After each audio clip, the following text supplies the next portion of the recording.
Bonjour et bienvenue sur cette nouvelle vidéo. On va vous parler du redshift. Le redshift, d'où ça vient, comment le simule-t-on, est-ce qu'on en a vraiment besoin? Le redshift, c'est quoi? C'est tout simplement le rougeoiement du filament, par exemple sur une source forte halogène. Comment le mesure-t-on? Si on observe un diagramme colorimétrique, on a une courbe qu'on appelle la courbe de Planck. Vous avez souvent vu ça, un petit trait soit noir, soit blanc sur des diagrammes CIE 1931, par exemple. Et cette courbe de Planck va nous permettre de définir si c'est un blanc chaud ou un blanc froid. Un blanc chaud, par exemple, 2700 K, K pour Kelvin, et un blanc froid, 10 000 K pour 10 000 Kelvin. Une lampe tungstène halogène, c'est aux alentours de 3000 Kelvin quand elle est allumée à 100%. Si ce même filament, si ce même projecteur est allumé à 10%, il va virer vers les 1900, 1700 K peut-être. On va diminuer sa température de couleur. Le redshift, c'est ça. Le rougeoiement du filament va nous poser certains problèmes. Si on se rappelle d'une loi fondamentale de la physique, en lumière, l'éclairement est inversement proportionnel à la distance au carré. C'est une grande phrase. C'est pas facile à dire, mais ça va nous donner quoi? Si j'ai un projecteur en face et un projecteur en latéral, on va donner des distances approximatives. Par exemple, 1 mètre et 4 mètres en face, 1 mètre en latéral et 4 mètres en face. On va avoir 16 fois moins de lumière pour la même ouverture de la face par rapport à l'éclairement qu'on aura en latéral. On va donc devoir dimmer le projecteur latéral pour avoir la même quantité de lumière sur le visage, par exemple. Ça va nous donner quoi? Un problème de colorimétrie. On va avoir du blanc en face et un blanc très chaud, voire orangé sur le côté. Si on veut garder une homogénéité et la même colorimétrie, on va devoir mettre des moyens techniques en place. Quels sont-ils? On a deux types, le volet mécanique ou les filtres neutres. Comme ça, on peut laisser le même pourcentage à la face et en latéral, donc la même colorimétrie, et on va juste dimmer mécaniquement, physiquement, les projecteurs. Ça nous permettra de garder la même colorimétrie. Aujourd'hui, on est à l'ère de la transition LED. On va remplacer progressivement des projecteurs avec ce fameux filament qui rougeoie par des projecteurs LED. Quand on dimme la LED, on gardera la même colorimétrie. Si on a une LED 3000K, elle gardera la même colorimétrie qu'elle soit à 10% ou à 100%. Alors pourquoi on a introduit ce système, ce fameux système redshift? Les fabricants ont eu des demandes d'éclairagistes pour pouvoir refabriquer ce fameux rougeoiement. Ça donne un côté chaleureux qui est plutôt assez sympathique, notamment dans une salle, quand on allume la salle ou quand on l'éteint ou quand on fait une demi-salle. C'est quand même assez intéressant d'avoir ce côté très très chaleureux du filament. Alors comment on fait avec les LED? On peut pas changer la colorimétrie avec une LED d'une seule couleur si on la dimme. On va devoir introduire au moins deux couleurs différentes.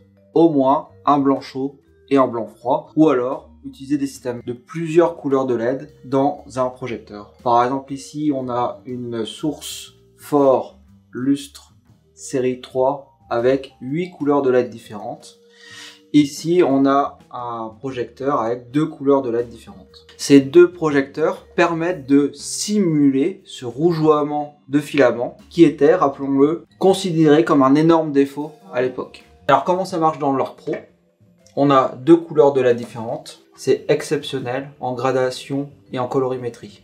Le redshift sur ce produit est appelé Fade to Warm. On va pouvoir réchauffer la lumière quand on gradue l'appareil. Comment on les recrée? On est obligé d'avoir 2 LED de couleurs différentes. Et on va faire un mix qui se fait automatiquement quand on gradue cette source. Testons en éteignant les lumières.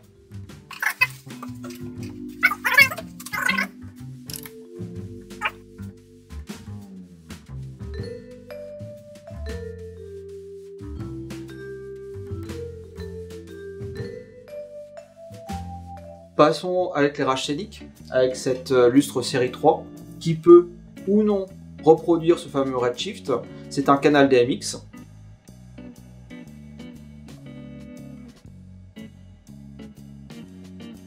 Est-ce que vous avez aperçu le redshift?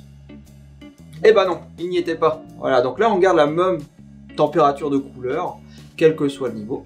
Et maintenant je vais activer le redshift. On va le laisser un petit peu allumé, ce sera pas mal. Voilà. J'active ici le redshift et vous voyez, on est à peu près à 30%. Si j'active le redshift, vous voyez la teinte devient plus chaleureuse. Quand on active le redshift sur ce projecteur de scène, on va pouvoir simuler le filament tungstène en activant ce canal DMX qui s'appelle redshift. Lumière, la magie du spectacle. Nice. Faut-il l'utiliser ce fameux redshift? On va laisser à l'appréciation de chacun. Jonathan, t'en penses quoi? Redshift ou pas? J'aime bien ce que tu as dit sur c'est à l'appréciation de chacun. Oui, Chacun bah oui, fait un tout peu à fait. comme il veut. Moi, je serais plutôt tendance à dire qu'effectivement, c'était un défaut à la base. Oui, tout à fait. Ouais. Du coup, Qu'on a quand- combattu pendant pas mal longtemps. d'années. que quand on est passé à l'aide et qu'on avait plus de défauts, bah, les gens ça leur manquait, donc on a remis artificiellement ce défaut dedans les projecteurs scéniques. Exactement. Je t'avoue qu'en salle, moi je comprends 100% le fade to arm parce que ouais, ce rougeoiement quand tu éteins la Ah salle, bah, c'est magnifique. c'est beau, c'est agréable, Ah oui. c'est ça. Oui. Sur scène, c'est plus embêtant. Par contre, tu vois, c'est très marrant. J'ai pensé tout à l'heure quand tu as pris Ah, l'exemple de, tu sais, là, entre la face et la latérale, Oui. où tu avais latéral trop chaud. Oui. Eh ben, moi, j'étais en train de me dire, ah bah oui, c'est normal de combattre ça. Et je me suis rendu compte que là, donc pour tout vous dire, on a deux phosphores panels qui nous éclairent. On est en 4000K. La caméra, du coup, est réglée en 4000K. Mais lui, derrière, je l'ai mis en 2007. Parce que je voulais justement, tu vois, cette vidéo oui, dont tu tout à parlais, fait. je l'ai voulu. Oui, oui. Et c'est parce qu'en fait, j'aurais pu très bien me dire, tiens, je le mets là, si je le mets en 4000K comme la face, bah voilà ce que ça donne. Tu es éclairé comme la face. Mais du coup, je trouvais ça plus joli de te mettre un petit backlight en rouge. C'est ce qu'on appelle des choix artistiques. Exactement. Mais du coup, c'est ça qui est génial, c'est qu'en fait, ce défaut-là, de temps en temps, on va le chasser et on peut le chasser parce qu'il n'existe pas. Oui. Mais comme on sait le simuler, comme on peut maintenant avec ça faire de la couleur, faire plusieurs blancs et tout ça, bah en fait, si on a envie artistiquement de le mettre, bah on le fait. Donc en fait, on est beaucoup plus libre qu'avant, quoi. Tout à fait. C'est ça la Tout à fait. conclusion. La LED nous a apporté la liberté. La création. On dit qu'on va manger, qu'on va tourner les deux autres vidéos qui nous restent à tourner. Et on a faim. Non, dernière chose à dire, notamment sur un lustre, ça peut être. C'est un canal DMX qui on peut commander à distance, ce fameux redshift ou pas. Alors que lui, c'était par défaut. Tu as joué que sur Oui, son tout à intensité. Tout à fait. Et parce que C'est à j'ai... l'achat, on choisit Fade to Arm ou pas Fade to Arm.